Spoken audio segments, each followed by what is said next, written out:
Hiya Kakoapau. We're gonna start at a rolling 5:45 or slightly before. So while we are getting settled, don't forget to visit our information table. There's a lot of good information that is pertinent to tonight's conversation. There's also materials for our Mauna Kea in Every Home effort. And if you have not yet eaten, please enjoy the me'ai outside. Mahalo. We'll get started at 5:45 and can make our way in. Thank you. Aloha.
I'd like to thank Chancellor Bonnie Irwin for hosting us, and I'd like to call her to please say a few words to all of us. Mahalo. Aloha mai kako. HILO is honored to sponsor one of the MKSOA community workshops. It's customary at a time like this for me to scan the audience and see if there are any dignitaries that need to be introduced. But I would argue in a meeting like this, every individual in this room is important because we need your voices, we need your input. And the reason I'm honored to host here at HILO is universities are places for that. They're places for open conversation, for learning, for collaboration, and to uplift communities. And so thank you for coming tonight. I hope everyone learns a lot and that you enjoy the engagement. And just thank you for being here. Very welcome to have you. Mahalo nui, Chancellor. And Ka'u Kimura, who oversees all of the activity here, also sends her warm aloha to each of us and to all of us here. Mahalo nui e Ka'u if you're watching online, and to your wonderful hoa, hana hoa kumu who have supported us today. My name is Mahina Poi Poi Paishan. I come to you from North Kona this evening, and I'm here to help weave and make sure that the flow goes perfectly smooth. So, what I'm going to do is I am going to try and abbreviate a couple the formalities of introductions so that we can get to some meat and something substantive. The reason why is because we want to empower and equip all of you, supply all of you with needed information for our breakout conversation. So we're really excited that you're here.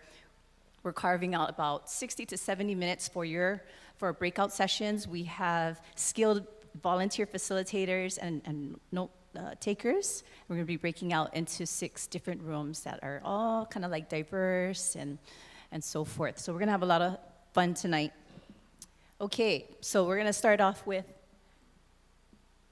and I failed to say, please stay for the end of the night, because at the end of our breakout sessions, we're also going to head to Q&A, where you'll be able to shower with a lot of aloha, your questions, your comments, your concerns, your recommendations, perhaps to the MKSOA authority members that are present this evening.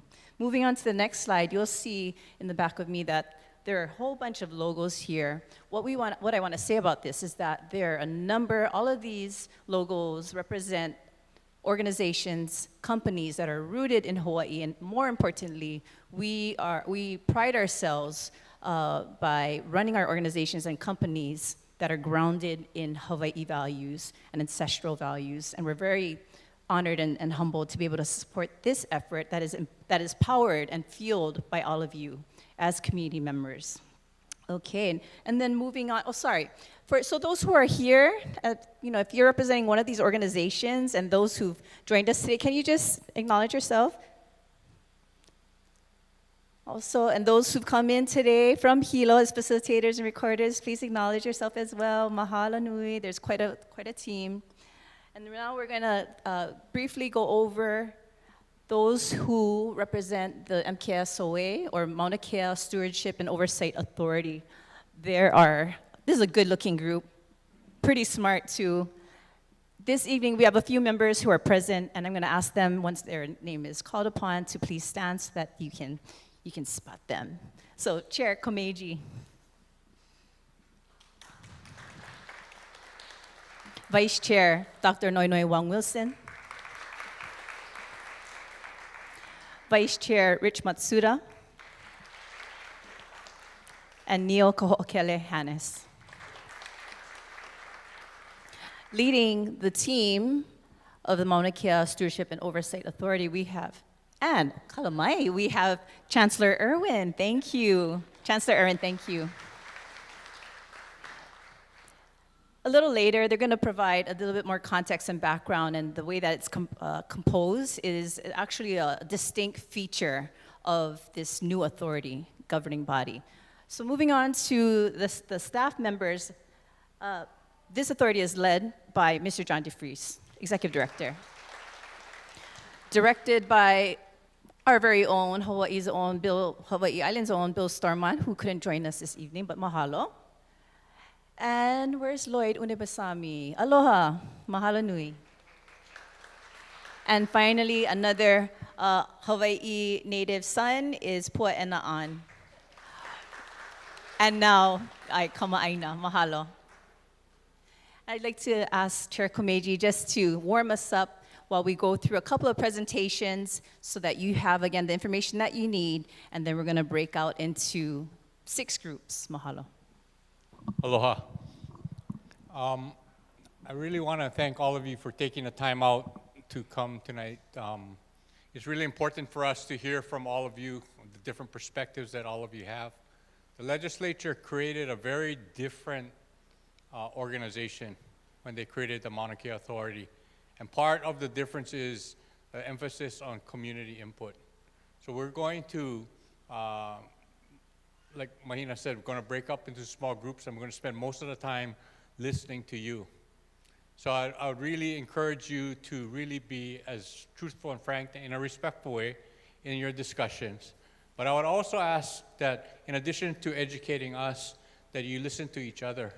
Because one of the things, and we just talked about this, that a couple of years ago we couldn't have a meeting like this, where we bring different people with different perspectives.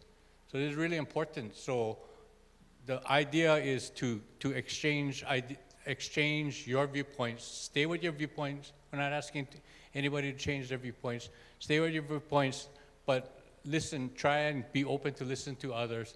At the same time, members of the authority will be going around and trying to listen to you. We're recording everything, so we'll have a record. So we may not be at every meeting, but we're taking everything. You probably know this is our 10th? This is number 7. We have 10 community meetings across all of the islands. We're in Lapahoehoe last night and Kauai the night before.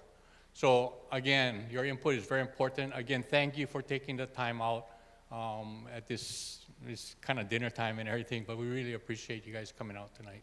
Mahalo.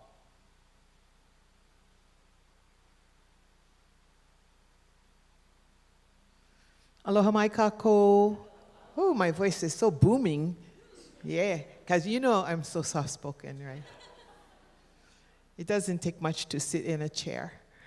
But I want to welcome you. I won't take a lot of your time. I think pretty much the people who are here because you have an interest in what's going up on Mauna Kea, what's happening, especially on our summit areas, but not just our summit areas, inquisitive about what is happening throughout the areas of Mauna Kea that people have public access to, and how can we as Mauna Kea Stewardship and Oversight Authority impact in a better way what the future of Mauna Kea is going to look like. What John talked about a minute ago about, years ago, back in 2019, we would never have sat in the same room together. We have come a long way. But we've come a long way because all of us, whether we're Kia'i, interested community members, astronomy people, science people, educators, we all have an interest in making sure that this mauna is going to be there for generations. And so because of all of the history since decades, but really since 2014, 2015, when we watched Lanakila run up the slopes of Mauna Kea to the summit, to 2019 and 2020 when some of us lived at the intersection of Mauna Kea Access Road and the highway. Since that time, and because of that action, the legislature decided to do something about it. They don't always react this way, so this is really special, and it really gives us the opportunity to do something different. So you saw how we are comprised, and for the first time, I will say, of all the state agencies and boards and commissions, we're comprised of 12 of us. 8 of us are Kanaka Native Hawaiians.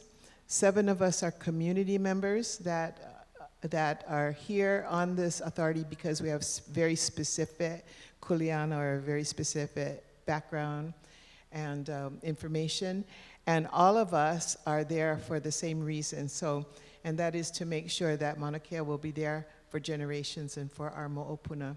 So I just want to acknowledge all of you for being here. And if there's anybody who doesn't know what I'm talking about, I'm happy to meet with you outside, give you a little history lesson. But I think I don't need to preach to this choir. I think you're all here for the right reason. So I just want to thank you again on behalf of all of us for being here and to spend the next hour and a half or so with us. Okay, mahalo.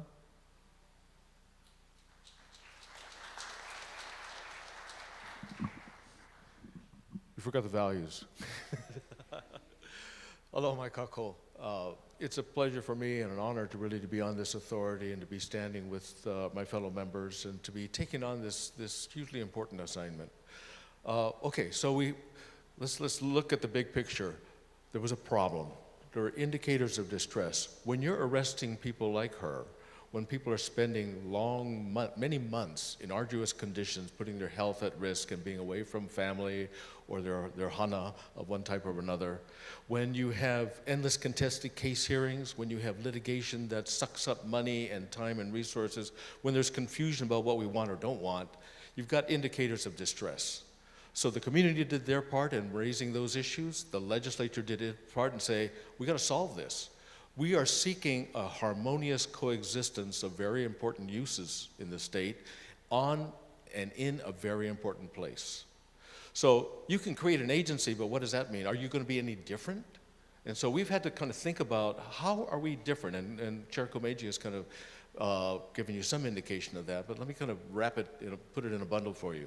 So one thing is, we are to view the Mauna's interest as paramount. This is not just a parcel. This is a stakeholder in the game, and it is a paramount stakeholder. So we got to figure out what is the Mauna's interest in this. What is it supposed to do, want to do, and how do we protect and ensure that those functions happen unimpeded? In fact, maybe even enhanced by us. Second thing, we're going to have a broadly representative group. It's not going to, okay, who's the winner? Okay, we're going to let you guys decide or let one single stakeholder decide. Nope. There are many important stakeholders here, and they all need to sit at a table, as we have, and be a part of this process of finding the resolution, finding this harmonious coexistence of uses. Thirdly, you're going to engage people. Our people care. The people of Hawaii showed and demonstrated they care about the Mauna. They are passionate about it.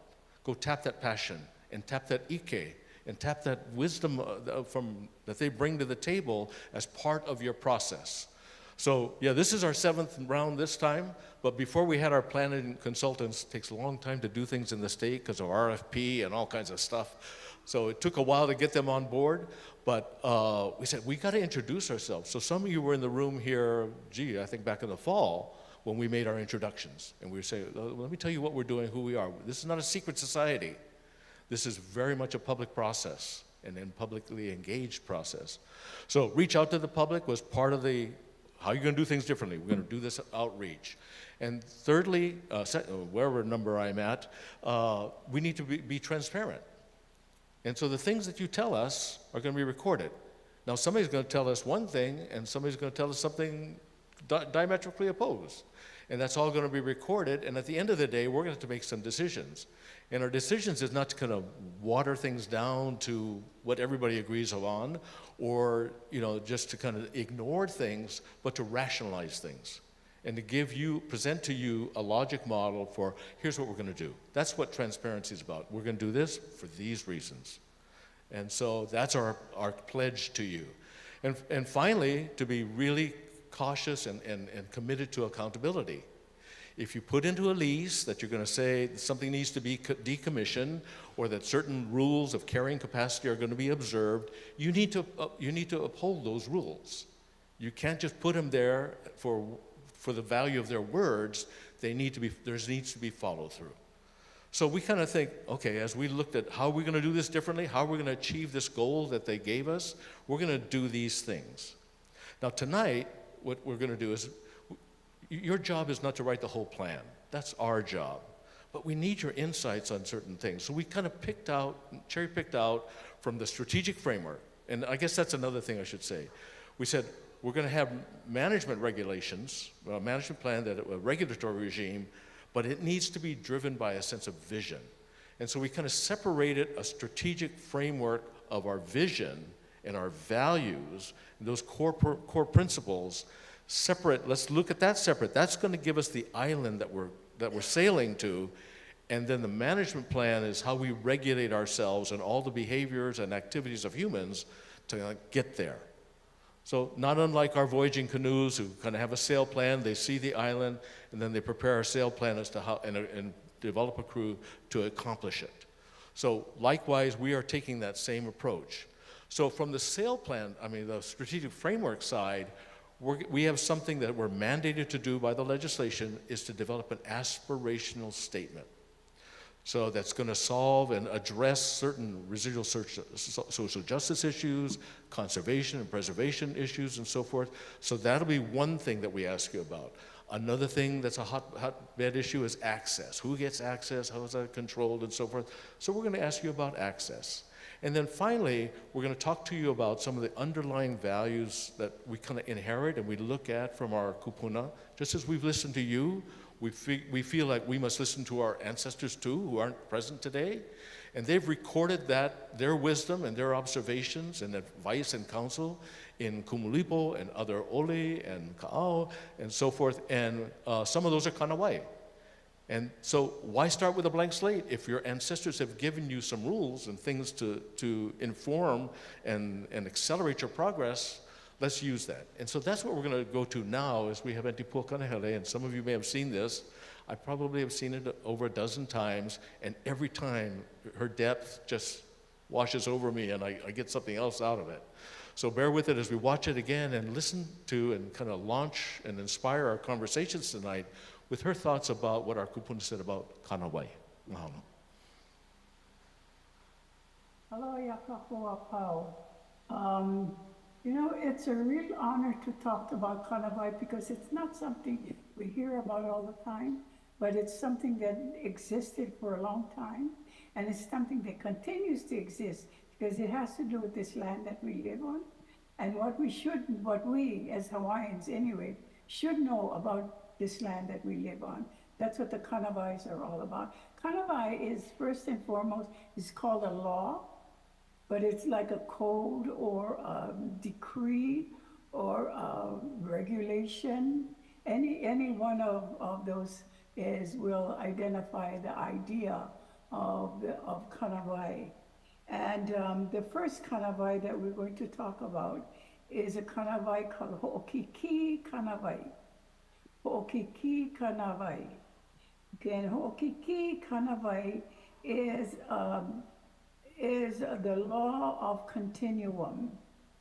And so this is about Kanakas, trying to educate Kanakas about what's happening on their land and how they can make their land exist for many generations. So this Kanawai has to do with the law of continuum. And Ho'okiki Kanawai is, the idea of Ho'okiki is to let things flow. And if you look around you, what are the things that flows? And one of the things that flow on our land is water. And they focus on water a lot because water is one of our main sources of life, for life. And so the idea of Ho'okiki Kanawai is the idea of allowing or being aware of where water flows.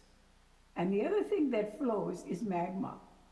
And the great thing about magma and lava is once it comes up, whoosh, whoosh, whoosh, whoosh, and then it flows, it comes up out of the ground, and then it flows down to the ocean.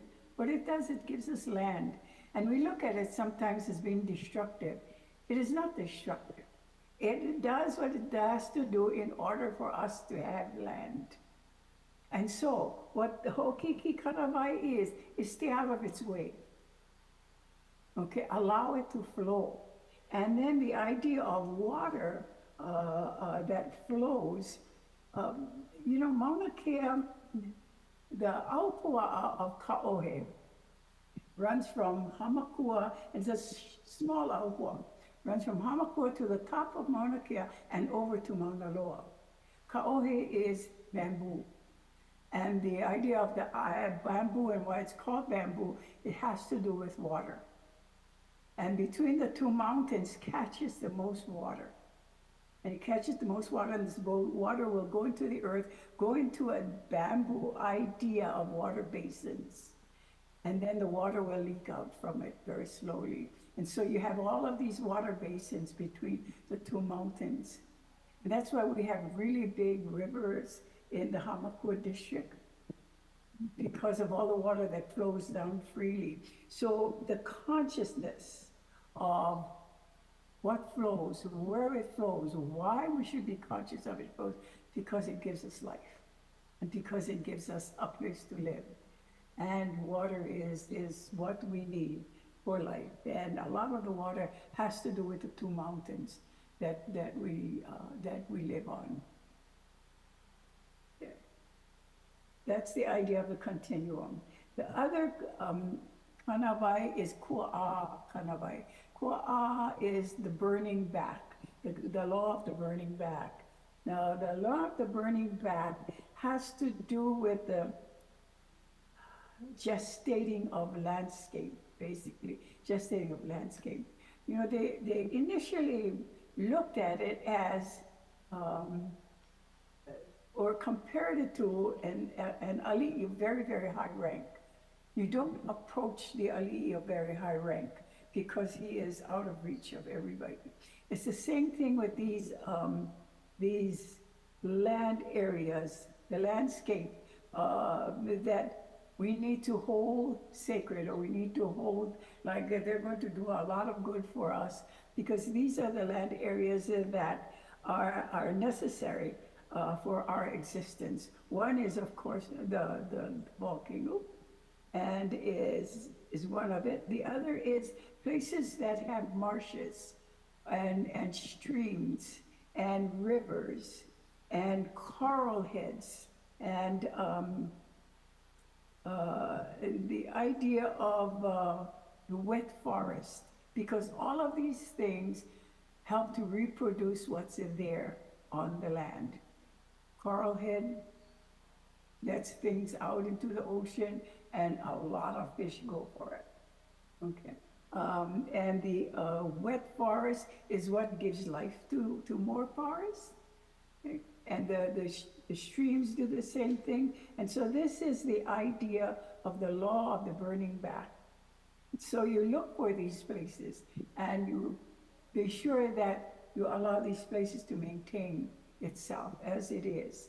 The other kanawai is Kaiokia kanawai. Kaiokia kanawai is the law of natural boundaries. Now this is a law that we as Kanakas need to be aware of. Okay. The law of natural bodies is the law where all of these things that I just talked about, the volcano, the movement of water, and all of that, where they are moving. And what it's saying is that you have to recognize the boundary. So what this is saying, know the boundaries. Know your boundary as a Kanaka and know the boundaries of the land. So Kanawai is all about the environment, all about the land and what the land is doing and where the land is and how the land provides for us. And therefore, our idea of being conscious of it and staying away from places that is not good for us.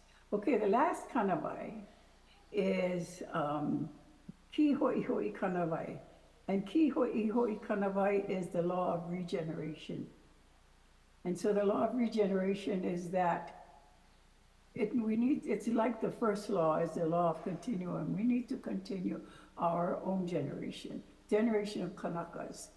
And we need to see that the generation of the native trees continue. We need to see that the generation of the native birds continue, or the generations of the insects that live in these areas continue, because they're the food for the birds. And so we have to be conscious of all of that as natives of the island. And again, these are the 4 laws of the land. And the law of regeneration is that we go out and there is a sense of reciprocation. And the sense of reciprocation is, if you go back to the Kumulipo in the first two lines, I was going to say this in with the first Kanawai, but I didn't. But with this particular line, the first two lines of the Kumulipo, o ke au I kahuli vela ka honua.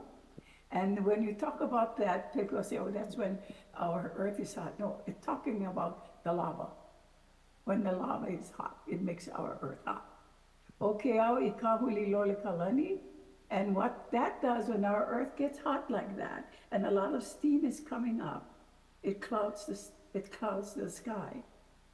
O ke au I kukayakakala, it hides the sun. So what it's doing is it's returning water to the space above and turning it into clouds. And eventually, what that does is that cloud system will return the water back to us. So there's the whole idea of kiho iho ikanabai is the idea of reciprocation, that we give and the land gives back. And so be conscious of the fact that the land does give back.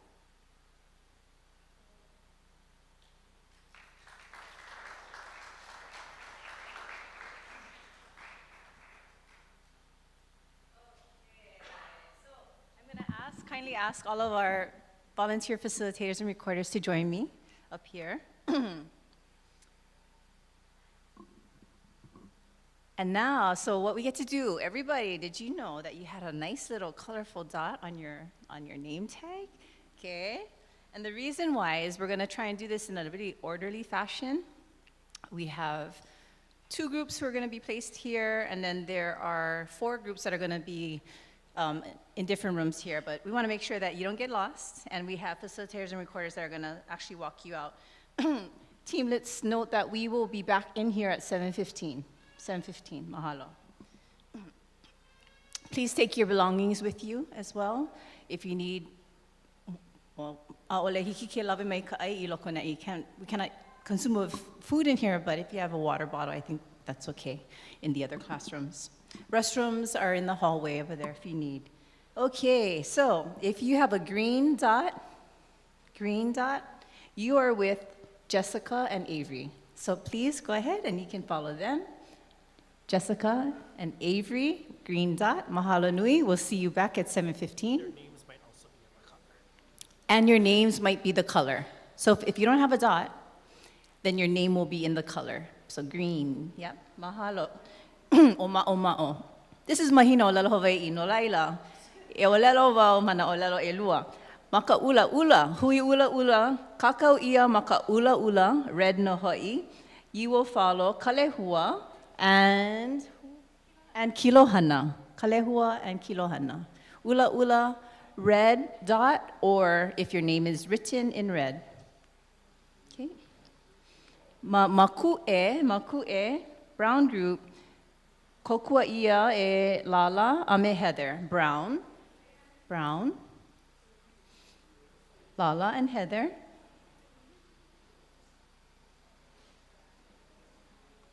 Mahalo nui.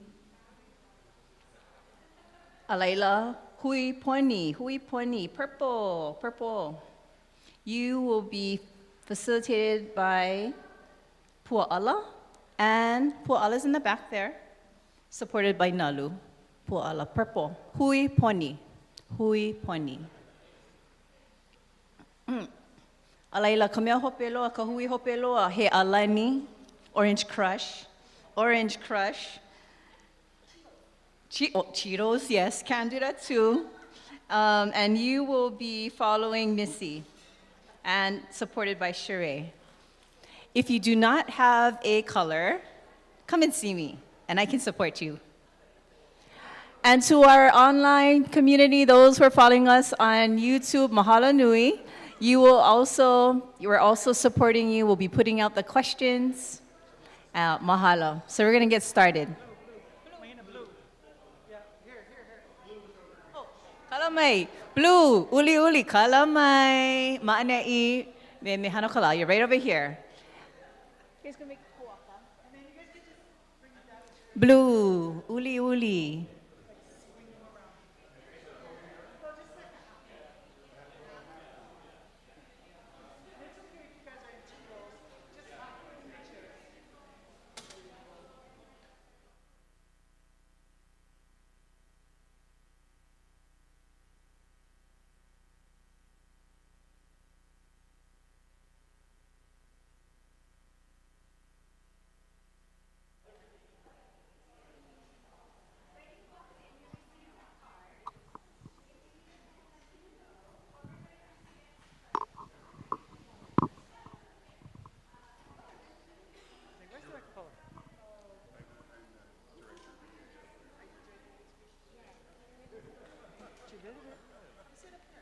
Because I get one.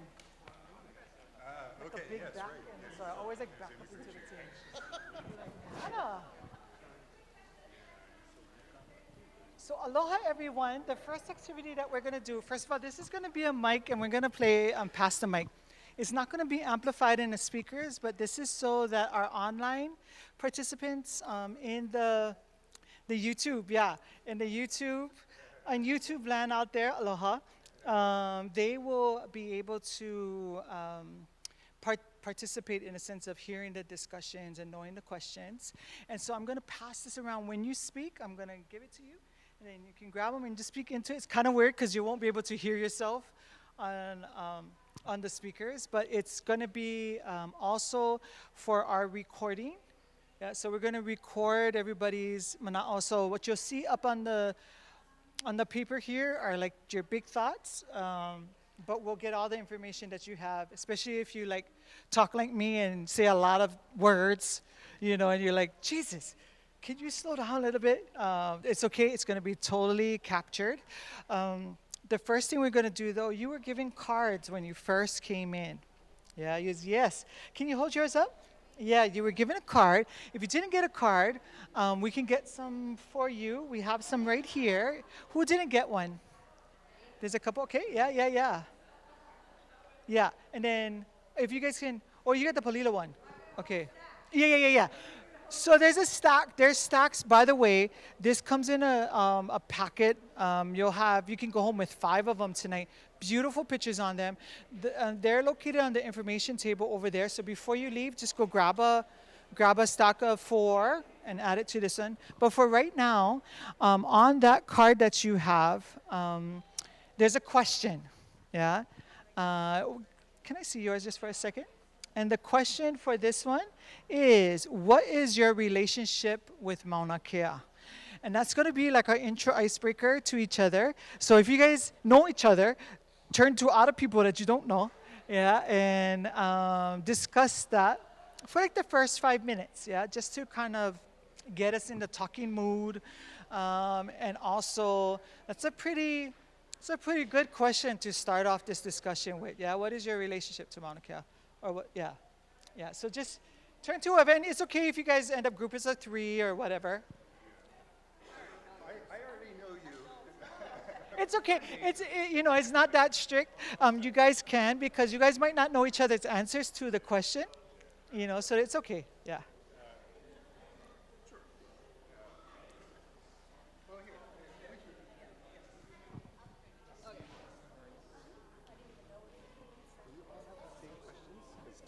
I don't have that question in my. The picture. So should you turn around the picture? I have the. Yeah, you don't. Okay, yeah, you got the other. We'll get you. No. It was at the opening. Wait. Okay. Okay, yeah. Just grab a couple. Yeah.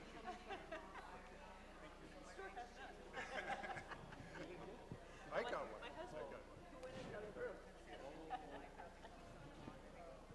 Okay. Sure. Well, astronomer. I came here in 2014. I don't know. Get him over there. Oh, he ran out over there. Is that the 6 one? Radio astronomer, not an optical astronomer. Had them over there. Had the one. You know the one that they was passing out? No, not the stock. Get the one that's at the registration table. Yeah. Atacama Desert in Chile, South Pole, but really very short. I'm going to try and understand the word harmonious coexistence. It's very involved with the first image of a black hole, Ovehi, also worked with Larry Kimura, on the naming, this is a pretty powerful experience. You guys need one? Oh, you guys don't get one? Okay. And so, Anybody not now get I'm one? an observatory director, concerned with the long-term future of the mountains.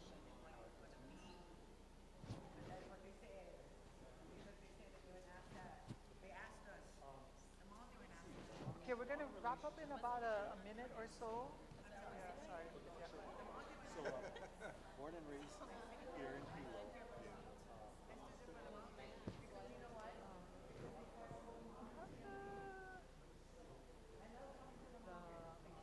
The ground rules one. Is it in the thing? Can't remember. Oh no, that's okay. That's okay. I think when in classroom. Kind of wanting to throw off.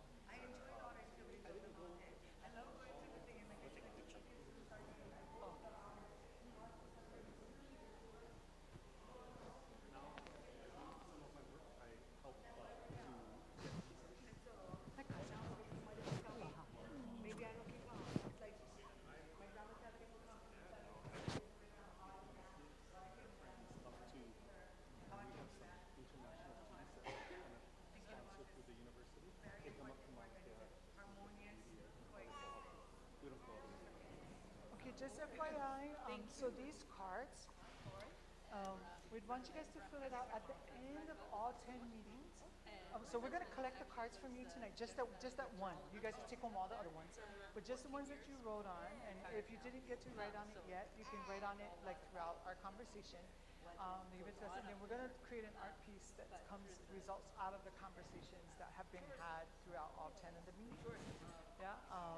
And again, on that table over there will be a stack of a whole bunch of the different cards. Also magnets, so you can put them on your refrigerator and then get information. You can always find out the latest information of what's going on with the MKSOA. Also, too, we want to, this is a kind of a larger group, yeah, and so we want everybody to be able to share and move through this. We're having about an hour of time, so it's a nice chunk of time. But also know that you will be able to, mahalo, that you will be able to go online. The same questions we asked you guys tonight will be available online, and you can fill them out. You can fill it in online. So you can also keep adding mana'o and ike to the dialogue, to the conversation following this meeting. Yeah. So don't.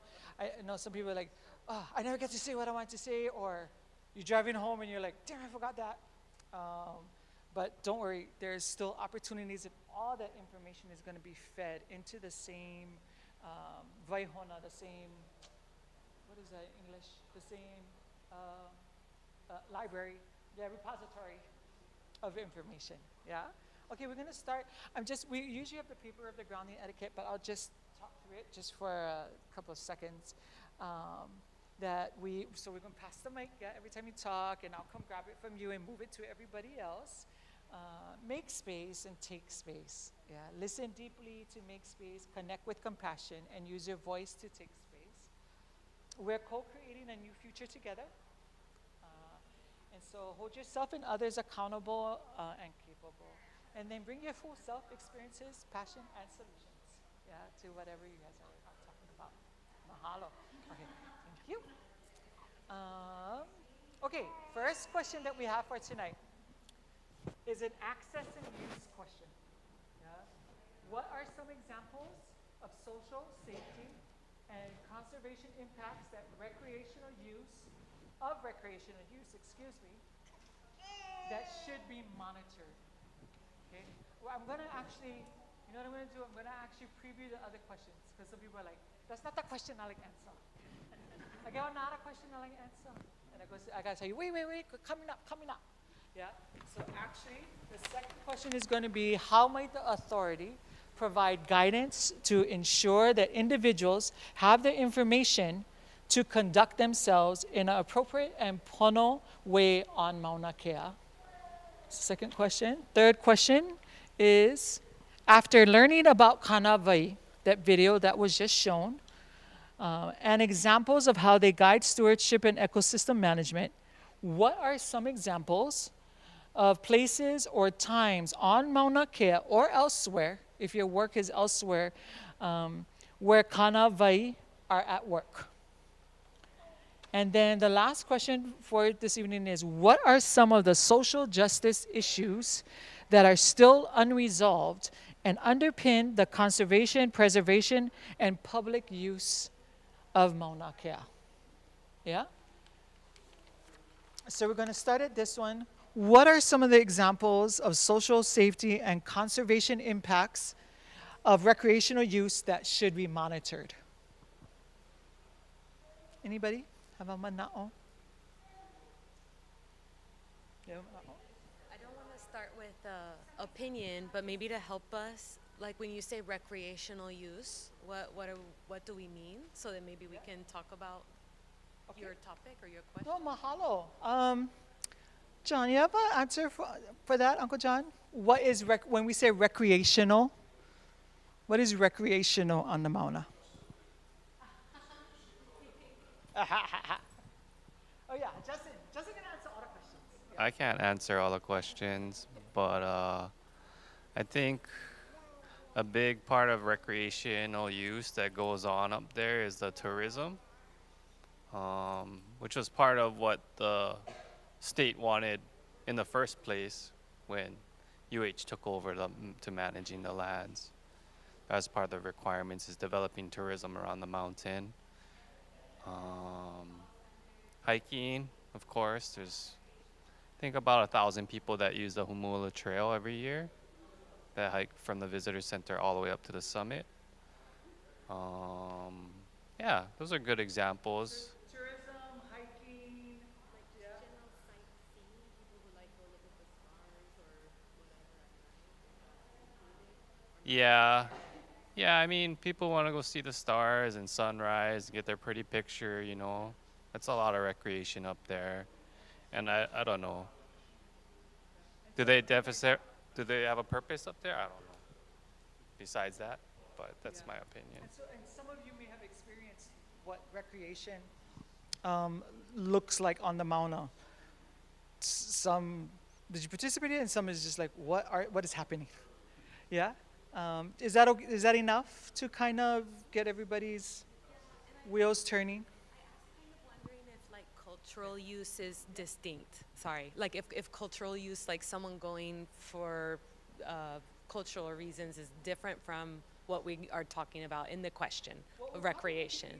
Because I think the breadth and depth of what recreation, what culture, and all of that can contain is you can state as your mana'o. If recreation is this, and this, and this, then this, then I would say this needs to be monitored, that needs to be monitored. Yeah, and then you can express it in the framework that you understand it in, too. Yeah, because a lot of it is not in black and white. Yeah. Kalamai, I came late this evening, and I came mainly to listen and not to say too much, but Mauna Kea, the summit particularly, is a conservation district.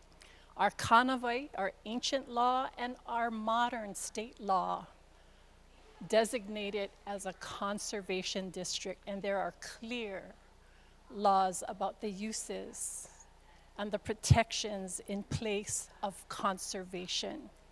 And all of our Kanawai, Okia, Kua'a, Kiho'iho'i, our water that sustains life on this island, in particular, falls on the summit of Mauna Kea, and it should be protected at all costs. I am a cultural practitioner on the Mauna. In the middle of ceremony, we used to have tourists come right in the middle during the pule, during the oli, and they think that we're there for them to take pictures of. And we look at the summit in ceremony, and there used to be like lines of cars and tourists. A conservation district should not be for tourism.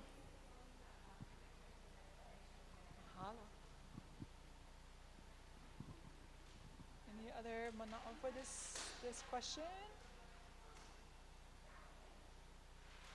So you guys are so deep in thought. Everybody's just, no, my kai.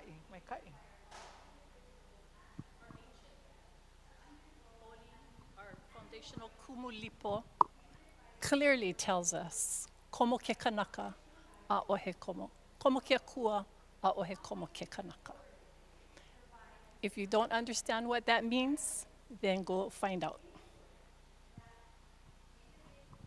I have a 2,127 line long chant that you can look. No.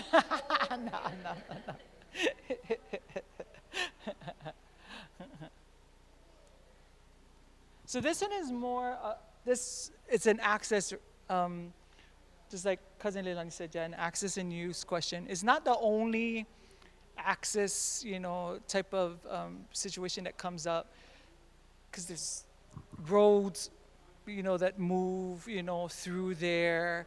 And the area that this board has authority over. So that's one of the things, when you get to go back over there, you could take one of the handouts, because the area this board is overseeing, it's not the whole Mauna. You guys are welcome, though, to speak about the whole Mauna, but their authority is for the road, for Hale'olelo, and the road up to, where's John? But Justin, do you know what the zone is for MKSOA, where it ends? It's the telescope area. But it ends, yeah,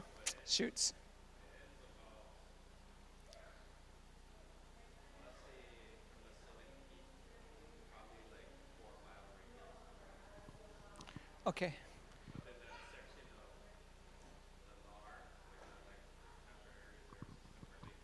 don't know why I'm holding the microphone. Hello, sorry. The area around the pie cutout, that's actually the state land, and that's a natural area reserve. So that's Lake Waiau, Ke'anakekoi, and the quarry. But from the true summit, it's probably about a 4-mile radius around, and then it includes Makanaka, Poi Poi, and Ala.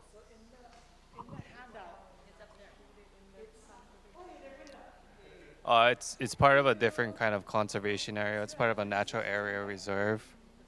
Yeah. Yeah.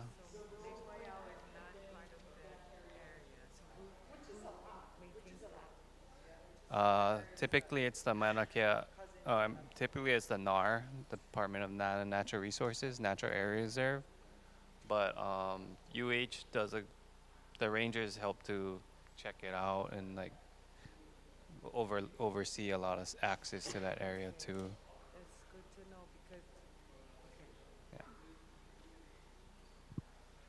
Yeah. Just thinking about the question of what should be protected or what should be monitored, it makes me think maybe analogy of Yosemite National Park in California, and it's this enormous park, and there's Yosemite Valley, which is absolutely gorgeous place. And deeply spiritual to many people, but there's this huge contrast in how the park is used. And if you haven't been there, Yosemite Valley is where everyone drives in. There's camping, there are cabins, there's a lodge, there's restaurants, and you can be in a traffic jam for hours to get in and out of Yosemite Valley. you can also, in Yosemite National Park, which is, enormous, you can, hike for a week and not see anyone at all, or see very few people and see, at the very least, see more bears than people. And thinking about Mauna Kea and its uses, the summit really has this challenge that Yosemite Valley has, right? Which is that everyone is attracted to this one particular very special location. And that puts a lot of pressure on how that is used. Personally, a lot of the wonder and experience that I've had on Mauna Kea has been, it has been in other places than the summit. Walking out to Lake Waiau on a snowy day, and there are not even footprints in the snow going out there. And so I think that, it's important to preserve that, I don't know quite how to characterize it, but that chance to be isolated in the space. Mahalo, mahalo. Anything else about access, monitoring what should be looked and watched yet? And then we'll go on to the next question. Since we have an expert here, I was curious as to why above Hale'olelo it's not been paved. Does anybody know why? It's still like a dirt road and not a, because one of the things I think of in this, so I was born and grew up here and was telling these guys when I was a kid, we rarely went up because you needed four-wheel drive. Very few people had four-wheel drives. Now a lot of people have four-wheel drive, so it's much more accessible. But just to have access to that, it's really nice to go to Hale'olelo. I went there around New Year's and it was super crowded. I've never seen it that crowded before, and almost got into a stuck situation in one of these parking areas, and we're gonna miss the sunset. But I was just kind of wondering about, I guess, the road to the summit, and if it's possible to pave that and just make it more accessible. That'll go into the notes. Justin, unfortunately, doesn't make those decisions on behalf of the ignorance, so yeah. Okay, we'll do the next question.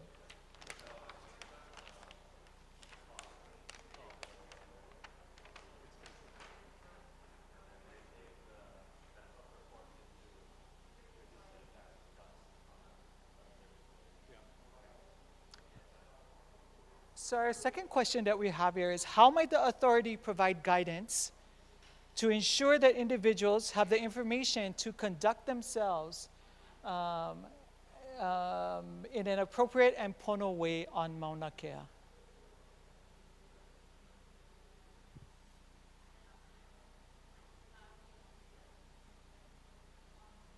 How would be the best? What would be your guidance to them? Be brave and start, maybe. Because I guess when I think about this, it makes me think of something Leilani was saying as well about the tourism impact on the mountain. Because I think a lot of us that find ourselves on the mountain, we feel the impact of all of those cars, or a lot of people that are not familiar with the place and acting maybe all kind ways, depends. But so kind of related to the last question, at least like as I see it, I do feel like the tourism access to the mountain should be kind of like monitored or controlled, because it's a lot of people, it's a lot of cars, it impacts people in all kinds of ways that are from here trying to enjoy the mountain. So related to it, like I do feel like some kind of information about the mountain, or even some sort of organization of the visitors, like whether, like if people are trying to visit Mauna Kea from somewhere else, maybe there's a way to organize them so that their impact to the place is minimized, or like, I don't know if minimize is the right word, but like somehow is their impact is like appropriate or managed so that maybe they can still access or enjoy Mauna Kea, but without negatively impacting the place or the other people that are there to enjoy it for their various reasons. And what the question is, like, how do we ensure that that happens? Oh, yeah. So, I mean, that's the question. But I don't know if it's like engineering controls, you know, like maybe you have them all in one car and they are with a guide so that they are like with a guide when they're on Mauna Kea, going past Hale'olelo, or it's really good education for visitors that are unfamiliar with Mauna Kea so that they know how to be in the space and respect the people or the place. But I don't know if I gave you an answer, but No, it's all good. I'm not a judge of the answers.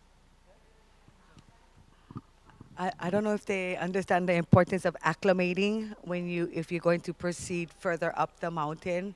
And to acclimate, you need at least 30 minutes or so. I mean, you're going to stop and use the restroom, and I think that would be a great time for someone, if we're talking about how they could ensure, to be there to not be in your face to the tourists, but to at least share or have pamphlets or something available for them to understand where they're going and where you can go and how to properly behave yourself without being in your face about it. But I think information should be there if we are going to still allow them to go up there. And so to ensure that you need to have the information available for them. And I think the importance of acclimating and that time period that you have would be enough to share and have them informed, and they themselves can decide. And just me for myself, I know if I went on a vacation and I wanted to visit somewhere, I would like to know where I'm visiting and the proper ways to behave prior to going anyway. So just an reiteration of where you're at or where they're coming to visit, just a reminder of the reason they're there, or like maybe the mountain called them or whatever reason they're there, just to understand why you're there and the importance of what you're doing there.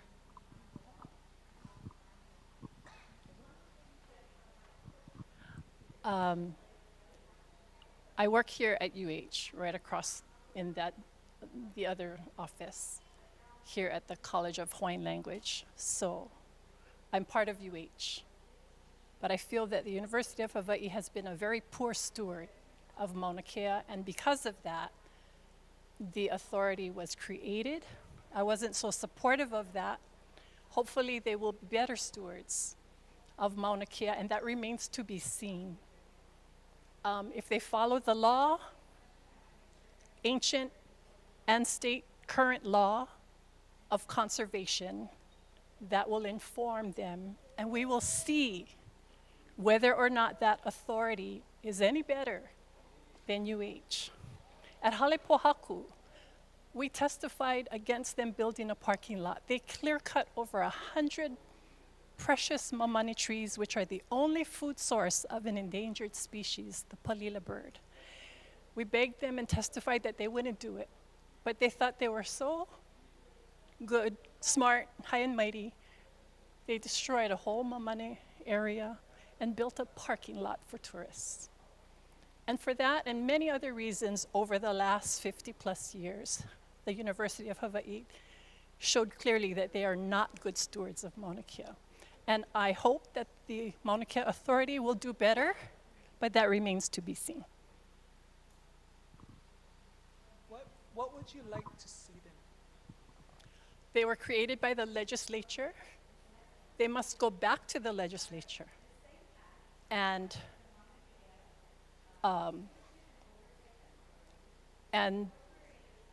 ask for the better stewardship, push for better stewardship of Mauna Kea. They cannot be standing at the gate talking to every visitor. This is not about tourism or even astronomy. This is about an organization, an authority that the legislature created to steward Mauna Kea. And I hope that they will do all in their power at the legislative level to protect a very important conservation district that sustains life on this island. Anything else for this question? For how, like, or what you could tell to MKSOA? I'm abbreviating their INOA right there, but the authority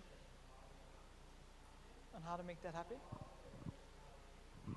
This is a question, I guess. I know an idea has come and gone over time about having a cultural center at Hale'olelo as part of the sort of the gateway to the summit of the mountain. I don't know if that sort of thing is still on the table, if that is something the authority is considering.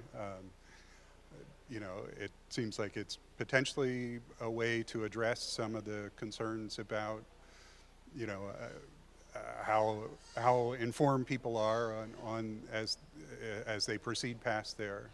You know, and also in other parts of the mountain. So I don't know what the status of thinking is on that idea.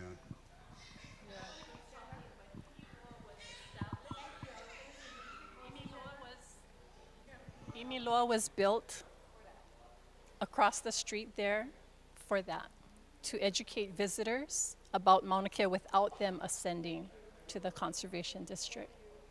That cultural center up there was promoted by Richard Ha, and it's for tourism on the mountain. And so it was opposed. And will continue to be opposed. Like a follow-up question for you guys related to this. Like when the question is, can you provide guidance to an individual wanting to visit Mauna Kea? Like, do you think that that's something we should be doing? The question is like, we're going to try to provide some guidance, but like, do you think that that is worthwhile to consider? Okay, people are gonna go up Mauna Kea. How do we try to prepare them? I don't know. Yeah, I mean, do you? Yeah, I think the tourists are gonna go no matter what. So there needs to be a fee that we charge for vehicles to maintain road. I think there needs to be education, so maybe utilizing Imiloa in a more trafficked way, maybe requiring them to go there first, get educated about the area prior to going up. That's my thoughts on it. There's a whole bunch of stakeholders, right? That I call them stakeholders very loosely. That, I mean, everybody, we're focused on tourism because that was like the initial jump on this, but there's rangers or people who take care of there's hunters, there's cultural practitioners, there's families, right? That families who have connection and move up the mountain. So tourism, it's kind of clear. I mean, that's almost the easier one to deal with, but there's hundreds of other people that access the Mauna too, yeah, that for reasons that are within within the norm of their livelihood up there. I don't see hunters because I don't go that part of the mountain, but I heard they're there, right? Other people who are trying to get rid of invasive species, you know, curtail. I mean, there's just all kinds of people. And that question would apply to all of them. Yeah, I mean, even as cultural practitioners or people have lineal descendancy, like, you know, as we move through trying to navigate spaces. Yeah, so it's good to focus on the tourism question because that is that's like a trigger question, you know, like a lightning rod for this activity. But too, if you guys had mana'o about even the breadth of people who access the Mauna too, or like, hey, you guys should do this. Yeah, everybody who works on the Mauna needs, like, see, I'm a facilitator, I'm not supposed to even say any of this kind of stuff, but, you know, like, this is what should be done for the, you know, to keep safe, even cultural practitioners. How do we keep everybody safe? You know, we might have people moving in areas that might not be as safe as they might be ma'atu, but this is an example. Any other towards this? This discussion triggered a memory when I lived on Oahu. After graduating college, got a job in Honolulu, and I walked and enjoyed going to Punch Bowl. You guys ever been to Punch Bowl, Cemetery of the Pacific? Actually, it wasn't me, but my roommate was there.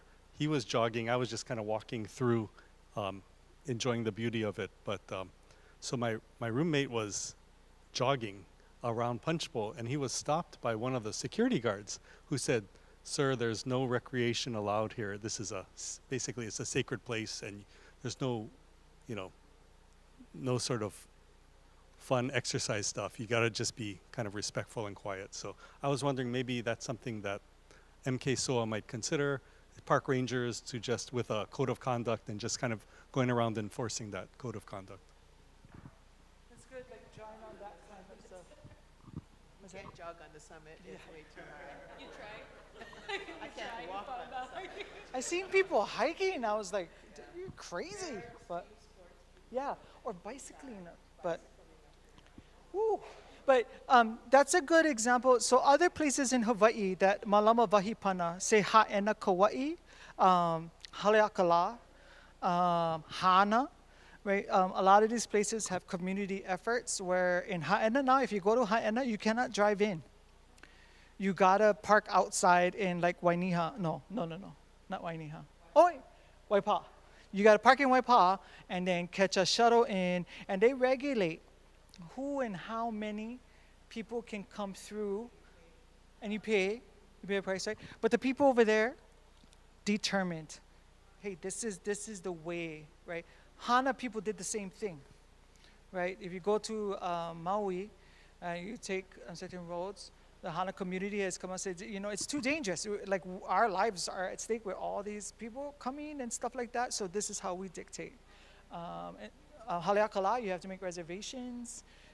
Cultural practitioners are allowed access beyond the normal visitor, and so I mean these are active conversations about who, what, when, how, or no, yes, no, yes, only up to here. No, like real technical aspects. If you guys had mana'o to feed into that, this is good. Yeah, there we go. See that kind. Our guys our guys over there, they're like, hurry up, Mehana. Move, Mehana. Yes. So after learning about the kanawai and Antipua Kanehele's video that showed, and about the examples of how they guide stewardship, ecosystem management, what are some examples that you guys might have that I didn't already mention? Either on Mauna Kea or somewhere else, whether it be here or if you guys have examples from other places too, that might help drive some of the thinking and the practices that occur, the behaviors on Mauna Kea. Anybody, or did I take them all? Didn't talk about them all. Volcano? Yeah?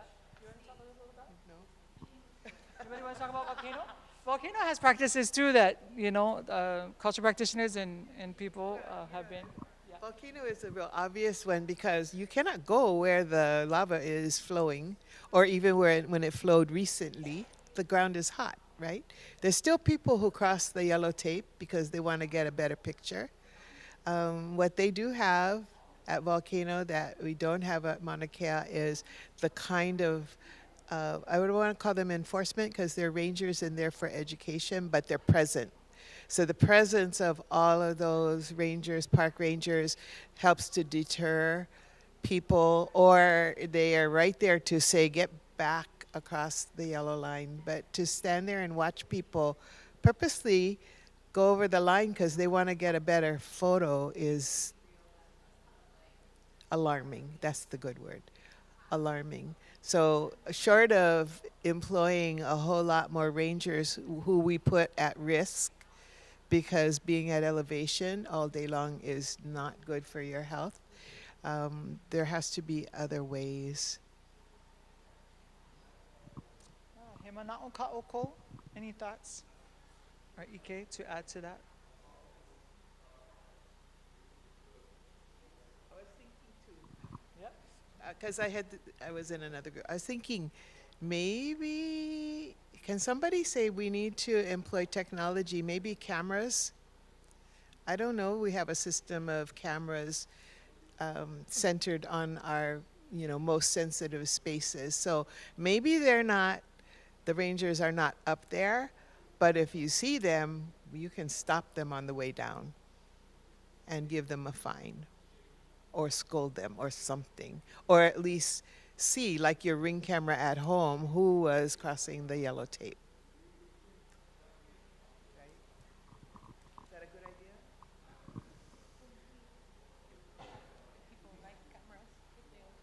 Hemana'o? Anybody? I guess I do like the idea that's come up already about like shuttles or having some kind of maybe like restriction on the amount of vehicles or the amount of access. It seems a little bit easy right now to have a lot of people up there at one time maybe from a variety of viewpoints. That seems like it might be an issue. So I don't know what the solution is, but maybe shuttles, you meet at Imiloa before you go up Mauna Kea with your guide or something, I don't know.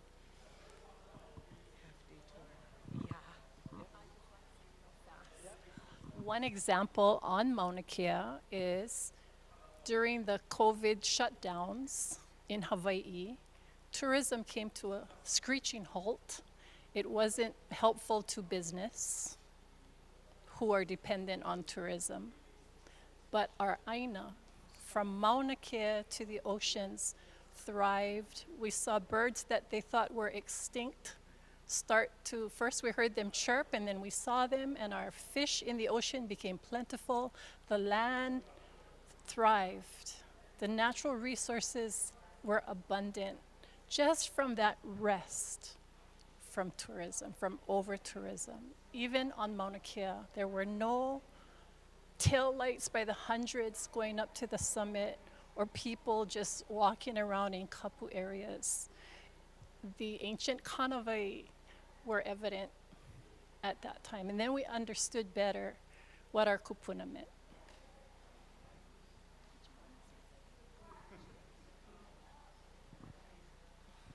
I can kind of think of some examples like ranches where there's like, it might be a change of land use, right? It's not forest still, but there's still, the system's working, like the water's still flowing downhill. There's still PP and food provided for community. There's still a hunting access provided. A great example of that is Kapapala Ranch on Ka'u. And so there's things like those places that I think that are good examples of how these laws work, and you keep them going, you know.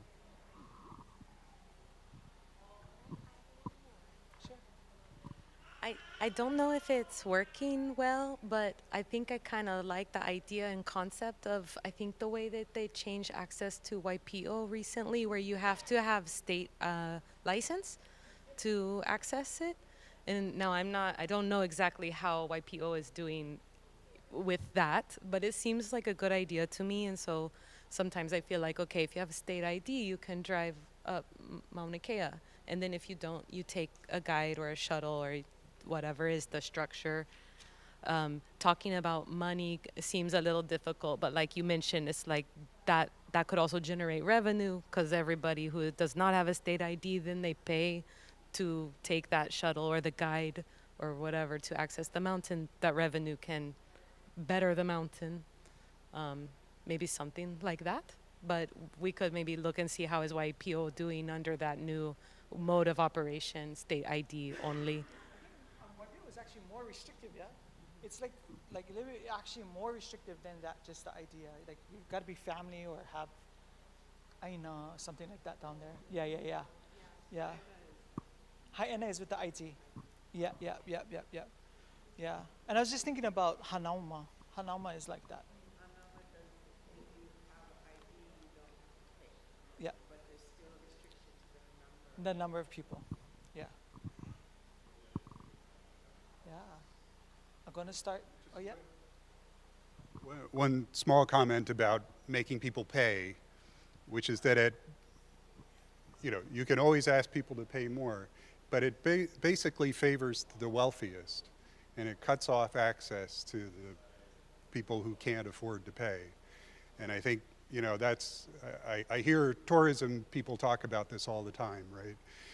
They want fewer tourists, but tourists who spend more money, which is basically bringing the wealthiest people here. And I have some discomfort with that.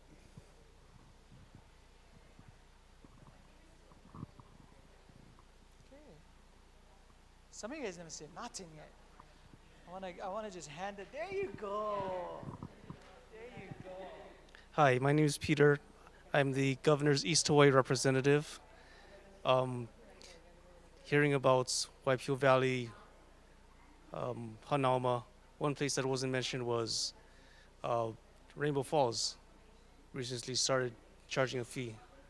I was up there today just because there were some issues that were mentioned in what called to me about the charging system for visitors.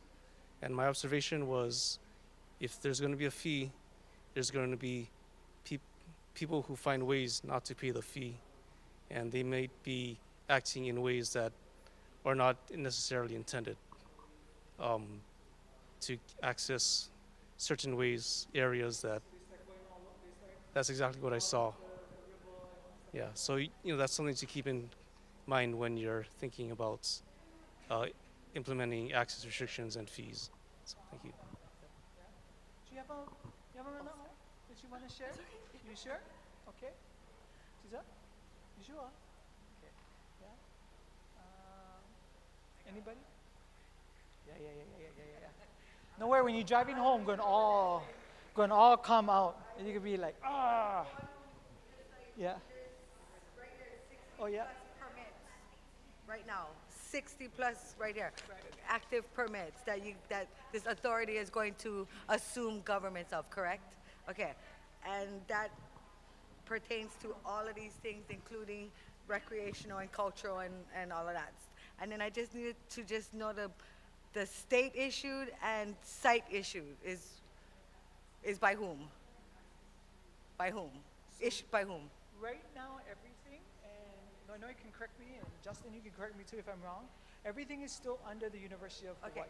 And then you guys and then the state did you guys are going to assume governance, which is the words that comes out of assume all governance of all of these permits. So, one of the permits that I particularly just want to bring up, I don't need up all these 60, but the one particularly is this, so the UH's lease that's going to expire in 2033. So, are you guys going to renew it? Because then if you guys don't renew it, then all of this management plan and this carnival and all these things that we're sitting here discussing is really not, right? Am I? No, so because I'm just trying to defer when I stood on the mountain and why I'm sitting here right now, because I stood on the mountain because the mountain was asked for us, the mountain had asked me that I come from the mountain to say no, to no more noise. And so as I read here, and I listen to you guys' words of harmonious coexistence, I'm just trying to just understand, because I'm still at the noise. So come 2033, as you guys are already in this 5-year transition, you guys don't even know if you guys are going to renew it or not, because we're having all of these discussions. Sounds like you already know if you guys are going to renew it. That question, that's a different question, actually. So what is the? Yeah. Right here. It's a 30-meter telescope. Has still one active permit, and my people went stand there. I left my family home for weeks, and I lived on the mountain. When you guys are saying right here, please read the pamphlet, guys. Please read. And it says that it's still active, and that you guys can still say yes or no. So I just wanted to clarify and, And then understand. what do you think they should know? No. Say that. No renewal. You guys already know about the mismanagement all of these years. So come 2033, the answer should be no. Decommission all of them. Bring them right back to conservation land. This is what the MAUNA went asked for. This is what we stood for. That's what the MAUNA said. Did you guys listen to MAUNA now? I stand as represent Lake Waiau. My kid's Pico is in that lake. That is my connection to the mountain. I stood there because the mountain told me to come over there and stand for them. I sat in front of Mauna Ua. I sat in front of Mauna Ua right there as Mo'ina explained and asked. Okay, and at first when I went up to the mountain, honestly, when I said yes, the mountain never gave me one gift because I too wasn't sure if I honestly could. And when I went again, I was gifted because I know for sure because the mountain was asking. And now as I sit here, you guys are asking us, but we never even listened to the mountain. Are we listening to the mountain? Are we listening to Mo'ina and Poliahu and Papahana Moto? Are we listening to them? They said no. So I'm just trying to understand all of this examples and how to ensure knowledge and cultural this and that. Good. If You the got an answer is no, come 2033, it's no. Good. Okay, mahalo for that. Like I said, I left my family. I live on the mountain. I left my family there for weeks. You had lots No, of good this questions is in good. there. I wanted to, Yeah, I good wanted to let question. you guys know to speak as if it's a blank slate, right? So don't, you don't need to feel like things are already determined. Speak as if it's not and say what it is it should be. Yeah, say what it should be.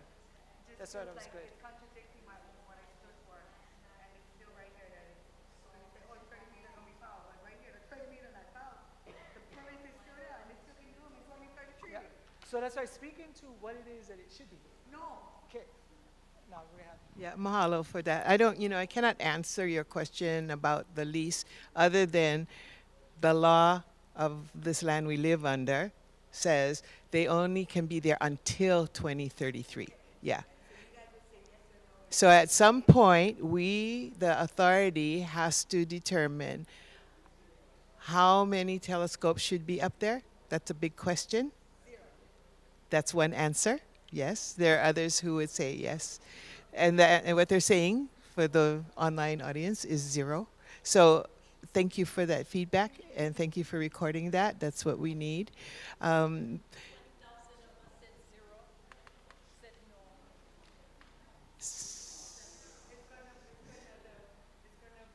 Affect the aquifer, Lake Waiau. Like I said, my kid's Pico is inside that lake. It's gonna affect that. It's gonna affect my ancestors, and it's a no.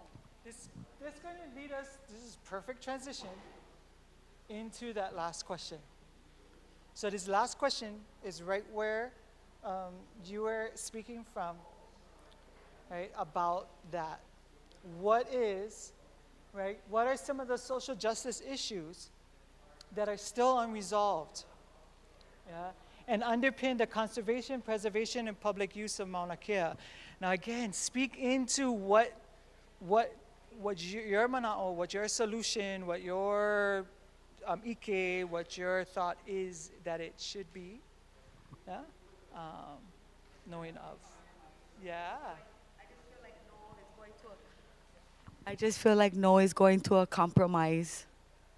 Say what you can just keep saying what you think it should be. I don't want to compromise. So your vision, your future dream is a no on the extension of the lease for the telescopes, right? No more not. That's what I wanted to ask you. Like, yeah. Not my vision, the mountain's vision. So, Understand that the mountain, did my that? ancestors, I come from that. Right. They said no. Yeah. No more expanded, driven by Yeah. creativity and innovation, new and creative knowledge. No, we already get enough. How much? I mean, what knowledge they can give to me? I wanted to give you a chance. Like, does Took that them 3 mean days to report the orbs in She the means sky. no. people can drive to the top still, or people can still go stargazing? People can. I think go she's saying hiking? no. Like, Those no, are great none of questions. it. Those are great yeah, like, questions because what's now, your vision? those are great questions because, like I said before, I enjoy the mountain.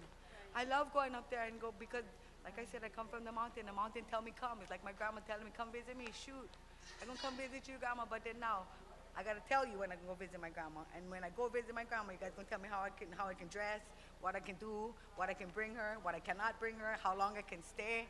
I don't know. access- It's compromising. So you still want access. Why So wouldn't, access why for wouldn't some. the Kanaka have access anyways to our Mauna? And Mauna Kea is not only 9,000 feet above. Mauna Kea comes from the bottom of the ocean to now. So we all are Mauna Kea. So it's not no, it's some access still. No more telescope, and no more telescopes. Is a no telescope. As far as the access, I don't know why the Kanaka should be held back from that. And that's a catch-22 question where we at, because like I said, who's gonna say yes or no to the access? Right now, this is what we're talking about. Who's gonna tell me yes or no? When I get no, who's gonna tell me? You gonna tell me no? My own, visit my own grandma? What is your yes? Like, okay, yes, Kanaka still go. Of course we could. We all Kanaka from the mountain. Why? Of course. Why wouldn't we have access? Why wouldn't we? I mean, why wouldn't we? Why would we suggest that we wouldn't have access? Can I just say, okay, Mauna Kea is also referred to as ceded lands.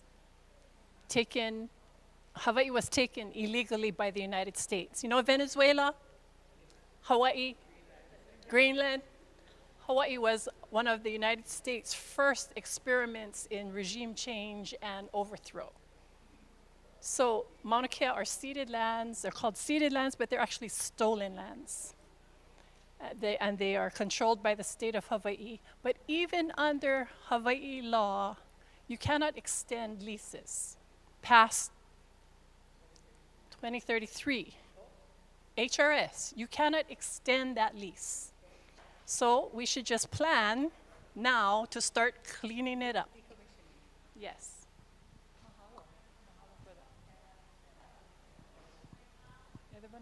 What social justice issues are still unresolved and unpinned? You guys mentioned a bunch of them. Are there others? Are there others that we haven't talked about yet or addressed yet?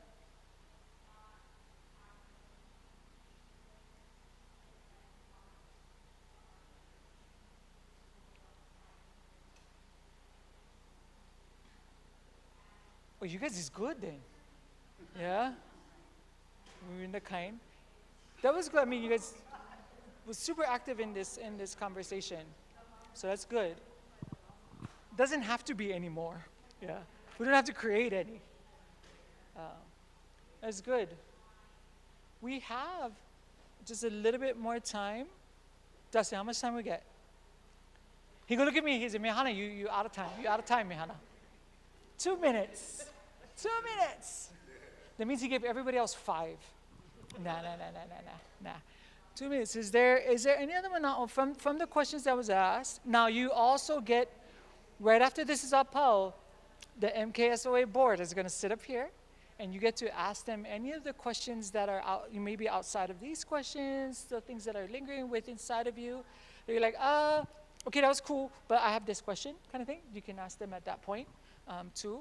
And then you can also, again, go online and fill in the documents, load them up with all your mana'o and your ike also at that time too. Yeah, there's still plenty of opportunities to, if you forget something. But does anybody have anything that they want to add for the record? Because it's going to be on the record. Yeah? Oh, yeah. Yeah, right after we pile, then we just push your chairs. We're going to make your guys' chairs pretty again. Yeah? Anything that you guys want to add in? Or you guys that go outside get some more me'ai? Yeah? Anything? Anybody? You sure? Going once? Going twice? Okay. Well, my ka'i and mahalo, again, this is on YouTube, so if you guys ever want to go back and look at it, it'll be there. It's on the record. You can go to the MKSOA site. Forever and ever. Forever and ever. No, it's all good. It's all good. We want people to be able to hear all the things that you guys have contributed tonight. Again, there's information over there on the table about what actually is the areas that these guys have purview over, the intersections of the other, landowners. You have DLNR up there. They'll be the only ones after. So yeah, will be MKSOA and DLNR will be the two at some point later down the line. In 2028. Yeah, so according to Act 255 anyway, in 2028, when the authority takes over, the university is out. There is still a relationship with the Department of Land and Natural Resources for certain activities, but pretty much the authority is the decision maker as to all these things we're talking about. That's why this is so important for us to hear everybody's manao. And as you can imagine, it's going to range from, one side all the way to the other. But if we don't hear from you, then it's not on the table for us to consider. So mahalo for all of your manao, all of your thoughts, your bravery to speak up knowing that we're on YouTube. This group is anyway. Yeah, so mahalo. Okay. Makai, we're going to get ready for the, everybody's going to come back in the room. If you guys can just open up one of you guys' chairs a little bit. There you go. That was quick. Yeah.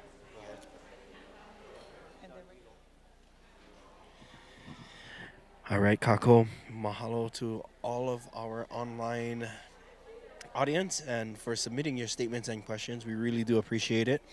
Right now, we are going to transition the room back to how we had it when we first started. We're going to go over some Q&As, some questions with our board members that we have. So just bear with us. Give us a few minutes and we can go ahead and reset the room and get your questions posted in the chat, and we'll get the questions. We'll actually get to your questions. So, yeah.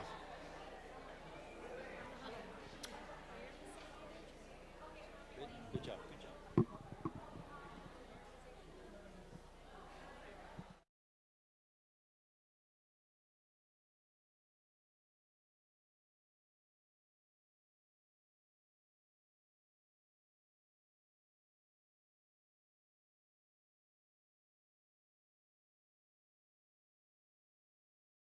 Hey everyone, please join the room, take a seat.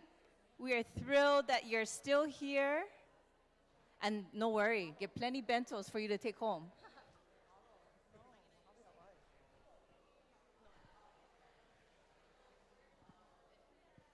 Mahalo nui, ohana, and community members, we would love if you could please sit down and join us, because this is the part where you get to hear more about the perspectives of our authority members. You get to pose more questions. But if you have to leave, make sure you grab a bento and or a couple of bentos. And then there are also beautiful materials that we've made as an educational resource for all of you, for all of us. And it's at that back table over there. It's our MAUNA KEA in Every Home initiative. Okay.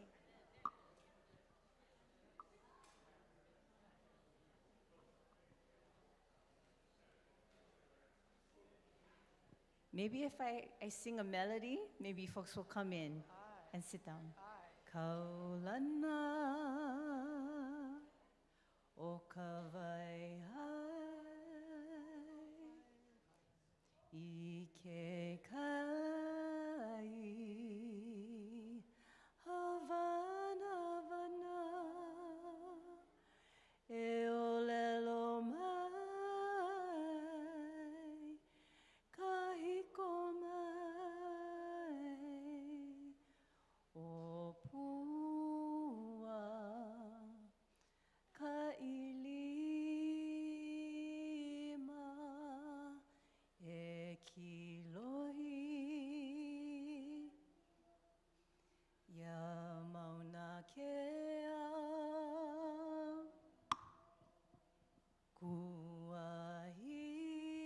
kuahivi kukila kila kukila kila e olelo kahiko mai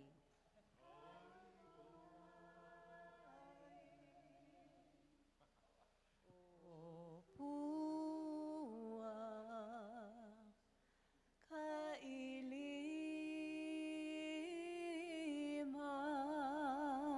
Mahalo, mahalo, mahalo. For your nahoku hano hano consideration. So, okay, so as we're gathering back, we are now going to end our evening with a Q&A conversation. And actually, there was a question that came up on the YouTube channel, and just wanted some, and I'm going to turn this over to one of our authority members. Sorry? No. The question was, can you please help to re-clarify or redefine the boundary area for which the authority has jurisdiction? So the authority has limited boundary areas, which is called the Science Reserve, which is at the top, but excluding something called the Natural Area Reserve, NARS. So it's sort of like a pie with a pie shape taken out. We also have jurisdiction over Hale'olelo, which is the mid-level facility, as well as the visitor center, and we also have an easement on the road. So it. I feel like I'm married to her. Like, can I say something? And it's like. I think there's a map behind Mr. Komeji's head so you can see it. The easement on the road is from between the visitor center and the summit area. So we don't have Kuleana below that road or below the visitor center, nor do we have legal Kuleana across the street from the visitor center where there's a lot of visitor activity. So just be clear that that's the legal description of the kuleana that the authority has. But when we talk about Mauna Kea, we cannot only talk about this TMK and that TMK. So in our general discussion, we always look at our Mauna in a holistic fashion and how we interact with that Mauna and how we as humans affect the Mauna. It doesn't really restrict to just the TMKs. But yeah, the question about what legal authority we have is that the map behind us. Mahalo.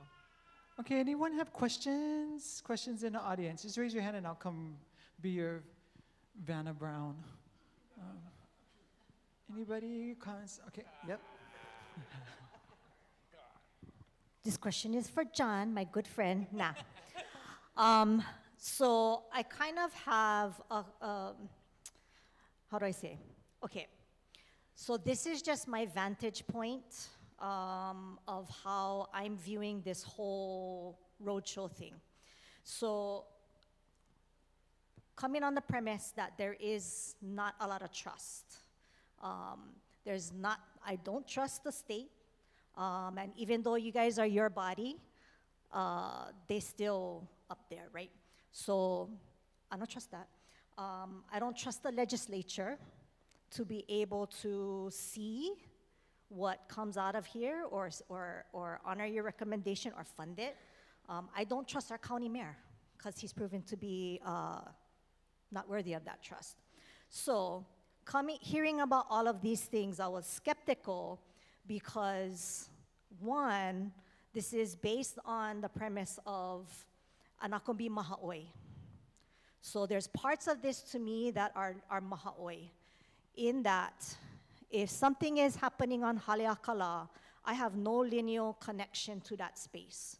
So it's not my place to go and say, this is how I think you guys should be doing it over there. My job is take the lead of the people that have the most knowledge, are the right holders, the knowledge keepers of that space, and they are in the Alaka'i role, I am in the Kako'o role. So having all of these going all over the place, to me, has that some essence of Maha'oi, especially because Hawaii Island wasn't first, at least. So if it was arranged in a way where you taking it around the Pai'aina and saying, people, this is what's coming out of Hawaii Island. This is what we think, what they think should move forward. Can you kako'o? That, I think, is a little bit more than how this is coming out. The other thing that's coming from my vantage point is the idea of precedence. And again, not you guys necessarily, but all the other entities that are part of the decision making who hold whatever mana they have to pull strings on this. How can we be cognitive of and cautious of the ho'oluhi that we're putting on our people? So I don't know how many times I see the same people coming to every single public hearing, every single thing to say the same things. And we don't have the luxury of being only focused on one AINA issue. We get from Mauka to Makai, we get Section 106 consultation. I get maybe 12 a month. This is legislative session. How many of us are trying to maka'ala and keep up with all the bills? And so the other part is all the data that comes in here, my worry is people that want to use certain pieces are going to see, oh, look, only that many people showed up. So that must mean X. When really that's not what that means. So the ho'oluhi of people having to come over and over and over, I worry how that might be weaponized in this process. And where does all of this data go? Does it come back to the people, and then what?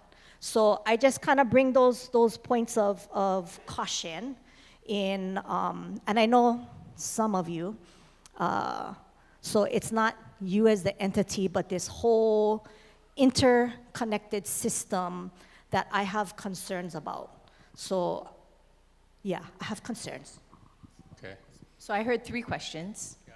The whole ordering and maho'oi question. The second was data integrity.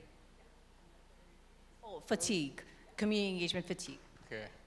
So Roxy and I go back a while, so I'm not going to answer any of her questions, but I'm going to explain something about this organization. This organization, we have fought to become the final decision maker and autonomous. People are trying to take away our authority. We have, the original people that created Mauna Kea Authority wanted Mauna Kea Authority to be autonomous and have final decision making.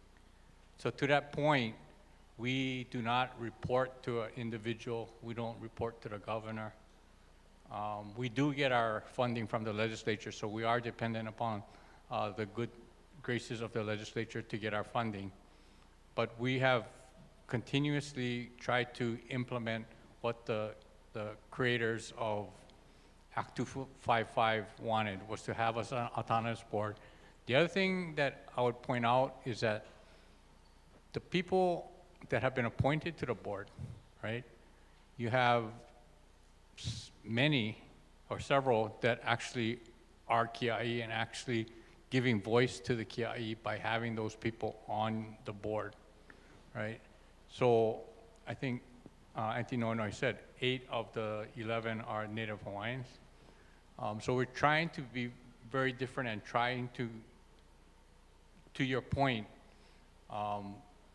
give assurances that we believe that whatever decision we make is going to be the decision that governs the Mauna, as opposed to we fought becoming an advisory board where we make a decision and we advise somebody else and they make the decision. We're trying to be a board that has autonomy.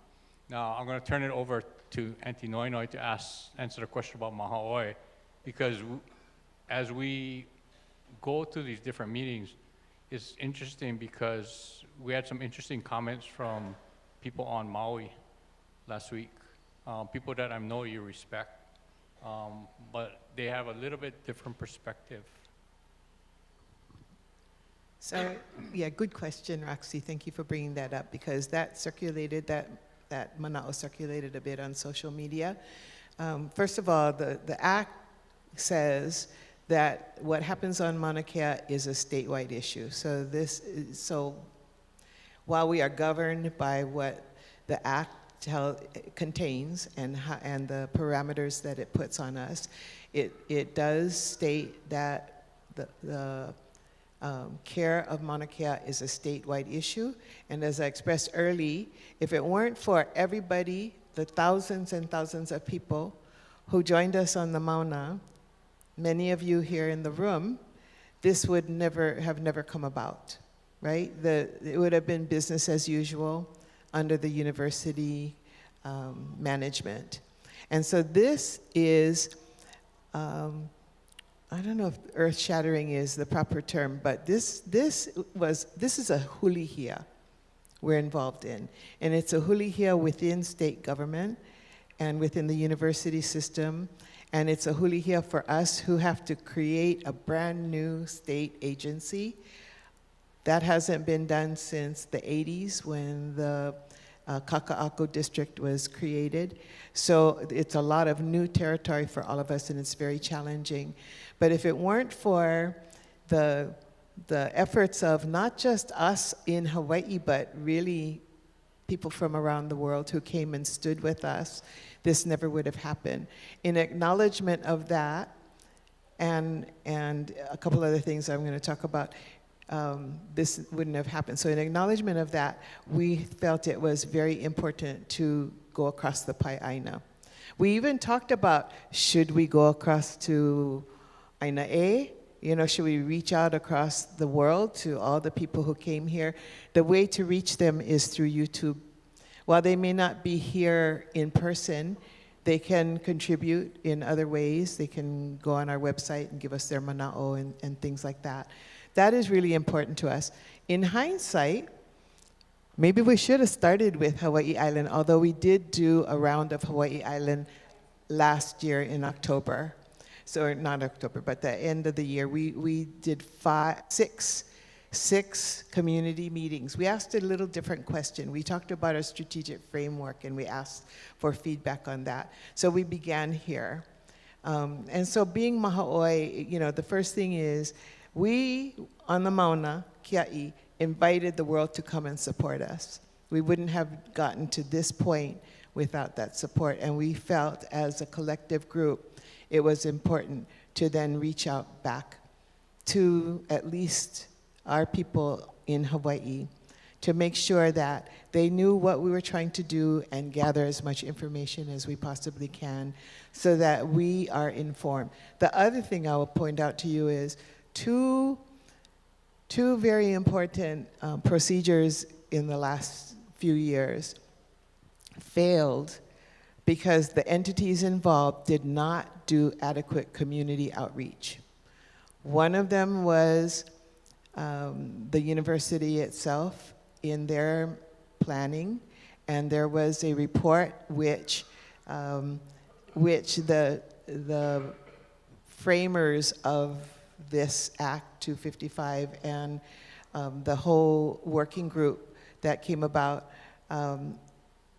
hinged on the fact that there was not adequate community input. And the other thing we recognized most recently is when the military went to the Department of Land and Natural Resources for their EIS to, you know, conduct work at, or, you know, do whatever they wanted to do at Pohakuloa. That was turned down by the Board of Land and Natural Resources in part because they did not do an adequate job with their community outreach. So having watched those processes, we knew it was really important for us to make sure that we reached out in our community in a very earnest and very frank way and very open way so that we can start off on the right foot. So, you know, while some people might feel that they cannot come to the meeting because they don't feel they have the right to speak, that's fine. That's their individual choice, and we respect that. But we appreciate the fact that we're spending a lot of effort and a whole team effort to reach out so that when we put this plan together, it is as informed as it can possibly be. And we have all suffered from hearing fatigue and workshop fatigue for 30 or more years, right? And the legislature is in session. I hope none of my friends in the legislature are watching. But when they're in session, nothing is safe. So we all have to watch, as we did. And the reason, you know, these guys We're at the legislature testifying today over bills that we did not introduce. And we have to be careful of because people want to erode our authority, so. Okay, we have a question right over here. So July of 2023, this authority was created by legislation. Come July of 2028, you guys will assume all governance.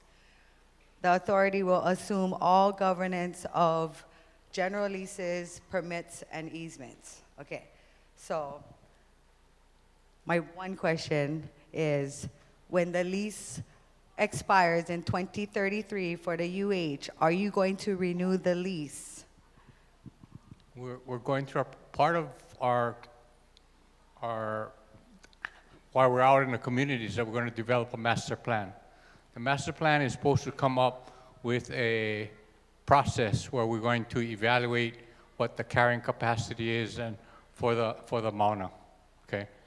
The other thing that the statute says, just so everybody's clear, the statute says that support of astronomy is a state policy, and we intend to follow the state policy because it's not for us to try to overrule the legislature and the governor. Thank you for saying that, because I was going to also point that out. So it sounds like the lease will probably be renewed. I'm just assuming it sounds like it. Or the existing telescopes up there will remain up there.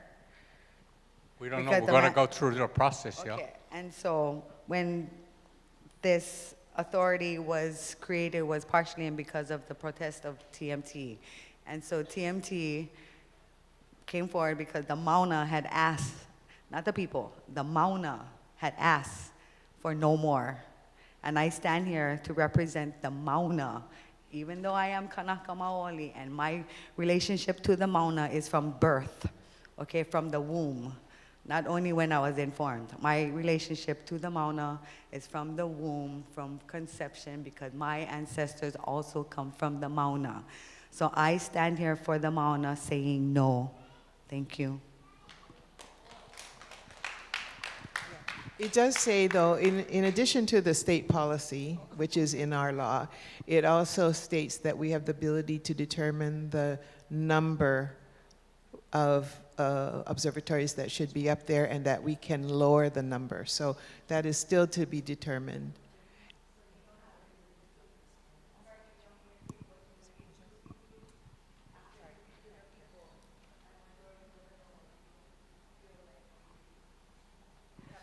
We have time for 2 more questions, but I have one question that has come up in other communities as well. What are some of the resolutions and or bills that are coming up that you want the community to know about in this session? And we have time for 1 or 2 more questions. We have introduced a bill that provides what we think are better ways for us to operationalize what we're doing, allows us to do better things, such as how does a title get transferred to us, what happens, all of because it's in conservation land, the Department of Land and Natural Resources issues what is called a conservation district use permit.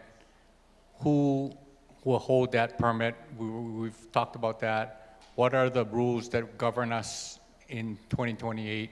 So that's one. So we have a bill that's moving through the legislature right now. There was a bill that was introduced that was heard today that would extend the leases, the master lease. Let me back up.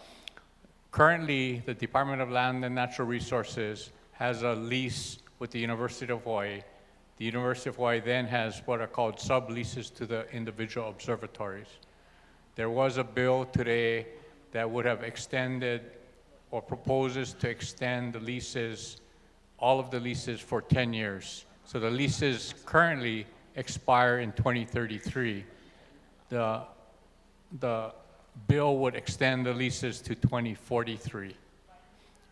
What happened at the legislature today is that the House of Representatives Committee of Waterland heard testimony and passed the bill out, but they made a significant change to the bill. What they changed was that they gave instead of automatically extending the lease for 10 years, their proposal is to give the Mauna Kea Stewardship Oversight Authority the ability to extend if we determine that the lease should be extended. So instead of an automatic, the bill now says that we would be given that authority to extend if we thought was appropriate. There is also a bill that says that in 2031, the state auditor will determine whether or not we've accomplished our job, and if not, the management would go back to the University of Hawaii.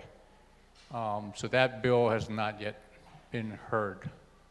That bill was introduced in the Senate. So those are the major pieces of legislation that are moving through the legislature this session. Mahalo. We have a question right here. My question is along the same lines as this Wahine over here, but before the leases end, what is the trigger point of the transition of power and management of leases? I read that it was no later than July 2028. Is it after the completion of all of the protocols and everything, or is it based on an outside approval of when you guys are able to take over? We, under Act 255, we take over on July 1st. Currently, we co-manage with the University of Hawaii up until July 1st, 2028. At that time, we become the sole manager, only manager of the property. But there's no trigger. And to be totally honest about the two competing, the observatories are asking us to try to address the lease issue right away. And they have a good point. Their point is that, you know, we cannot plan for the future if we don't know whether or not we're going to get a lease. That's a good point. So we are trying to balance creating a process to evaluate with the understanding that the observatories, the current observatories, need some kind of guidance about, are you going to stay beyond 2033 or not? Because if they're trying to attract grants, if they have funding, if they have other kinds of funding mechanisms, they need some certainty, otherwise they cannot continue their operations. So part, at least my view is that part of this harmonization, trying to be fair, is you got to balance all of those different needs. Mahalo. We have the last two questions here, Anakala, and then I'll go over to Makua. And because we want to get you guys home on the road safely and home tonight.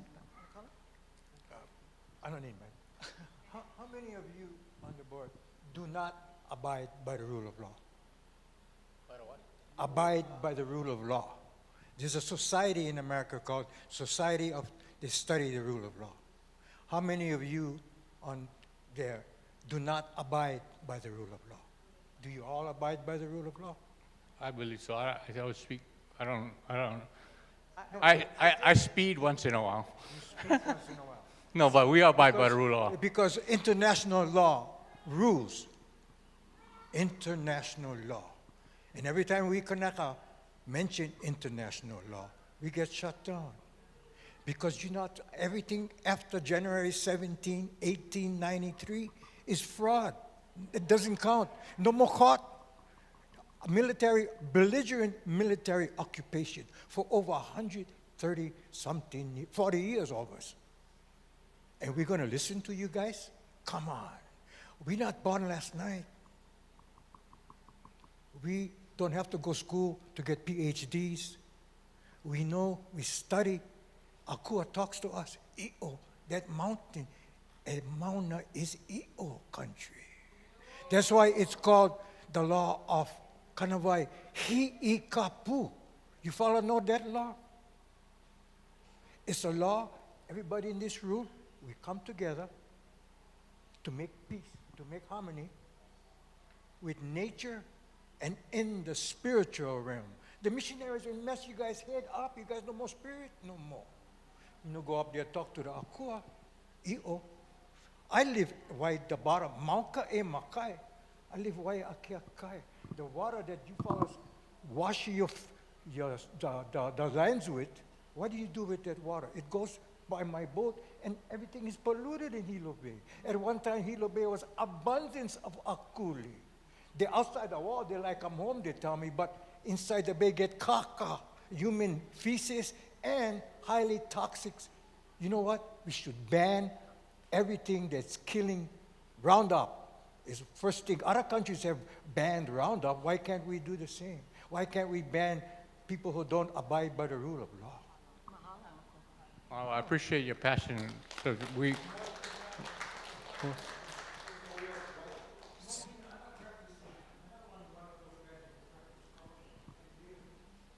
I appreciate that. I appreciate that. And mahalo, we have our last question right over here from Makwa. Allah, as the advisory board has made so very clear, they're attempting to gain autonomy over decision making on the Mauna. With that autonomy that you seek for, with maybe these ability for a 10-year renewal, how do you anticipate as a board moving forward with unrelinquished claims of Crown and government lands atop Mauna Kea? And if possible, I would ask that someone on the board other than Anake Noi Noi answer that. Repeat the question. Couldn't hear him good. So his question was about the unrelinquished claims of the kingdom and government lands from before. Yeah. Yeah, and how does the board anticipate navigating forward with these powers that they're seeking? Those will remain unresolved. Our purpose is not, and mandate is not, and powers are not to resolve that, but we recognize that. And some of us are part of that. Whatever the appropriate avenue for restitution or for resolution needs to be pursued and by some authority to get that deal.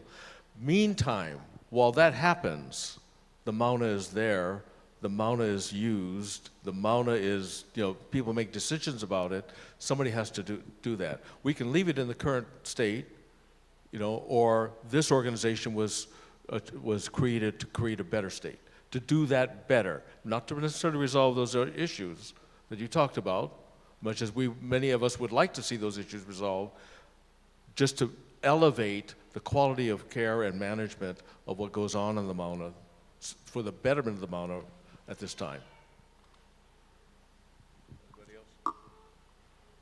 Okay, mahalo nui. This concludes this portion of the evening, and I just have a couple of announcements, final announcements, which is important. There's plenty of food, so please take home bentos for yourself, for your colleagues, for your kids, for your neighbors perhaps. Please take and enjoy. The other item is if you feel like you want to add more input, share more of your mana'o, we encourage that.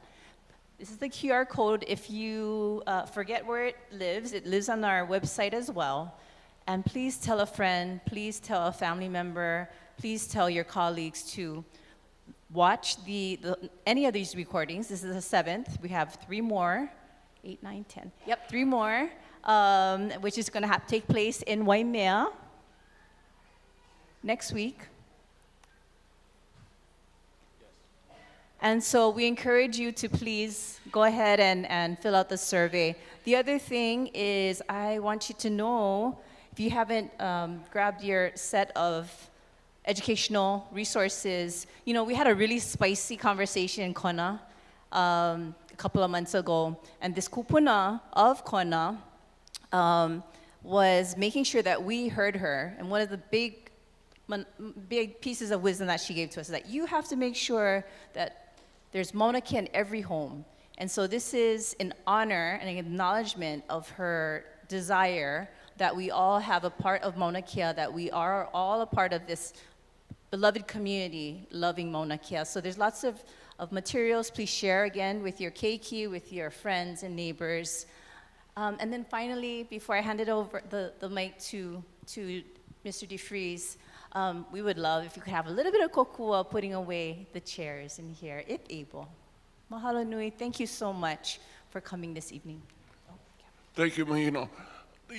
just a few thoughts upon reflection. And thank you all, not only for being here, but for giving of yourself. It's clear just how personal Mauna Kea is to each of you. And as I was watching Antipua take us through the Kanawai again, it took me back 30 years when I was part of a team that went into Waipio Valley to help the taro farmers with the new lease agreements. And not being from Waipio Valley, you're very cautious, you're very quiet, and you're learning. And so one day I'm with this young man, and he said, "John, Waipio, the curving water. See that waterfall? That's Waipio." Go back a month later, I'm with this young lady, and we're standing on a promontory, watching the stream kind of course its way down the floor, making this bend. And "John, Waipio, the curving water, you see the way the stream curves? That's Waipio." And then a couple months later, with Kupuna, she says, "John, you see the waterfall and the stream going into the ocean, evaporation, clouds, rain, waterfall. That circle is Waipio, the curving water." And that kupuna was Antipua, right? And what she did for me as a student is she made the invisible visible. And once that happens, you begin to see things differently, right? And how fully connected we are. This past summer, Rich Matsuda, at the far end, our board member, invited me to Keck.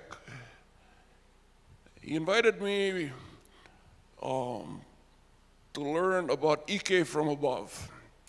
And that evening, they were analyzing light that came from 10.5 billion light years away.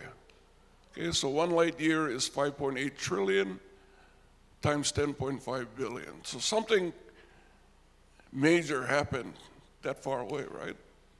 And looking at this light on this evening, and in that evaluation, they begin to identify the presence of hydrogen, helium, right?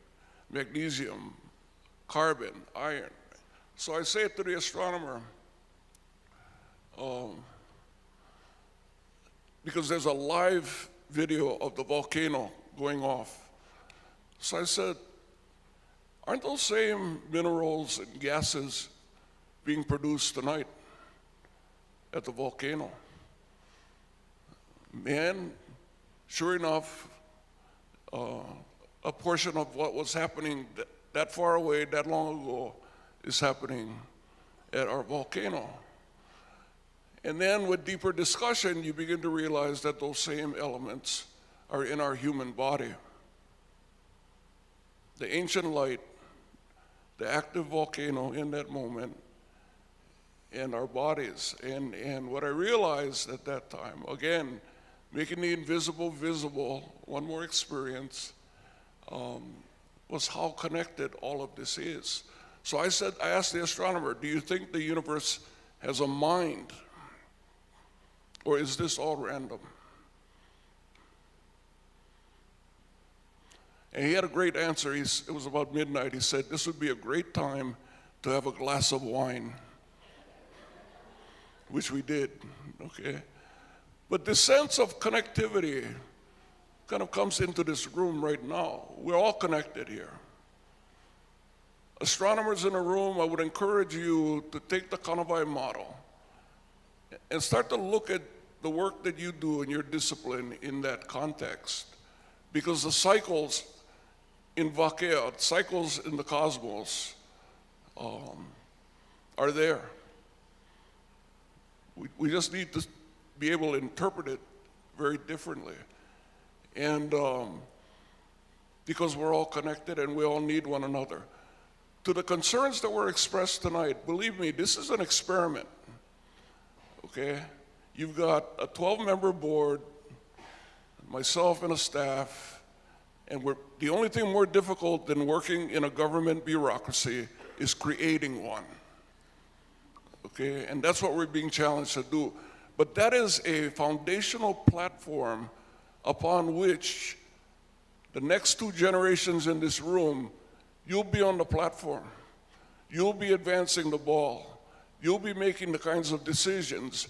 But right now, our kuleana is to put this in place. And believe me, when the board adopted the 4 kanawai in the strategic framework, that was a substantial pivot. Okay, that is taking us down a trail that is very different in state government. Perfect? No. Step in the right direction? Yes. Is this going to be a long journey? Absolutely. Okay, but this is an incremental step in the right direction in a journey that you and your grandchildren will finish. And so again, thank you all for being here tonight. Thank you to the moderators and the facilitators, the volunteers, and thank you, HILO and Hawaii Island for being here tonight. Ai no laila, mahalo nui o ko e ko hilo paliku, ko hilo kaua I kaua kanilehua. Aloha nui o ko e olu e hoi me ka palekana. Thank you so much. Enjoy the rest of your evening, and please tell your friends about Waimea, or we'll see you in Waimea, or Ka'u, or Kona. Ahui hono, aloha.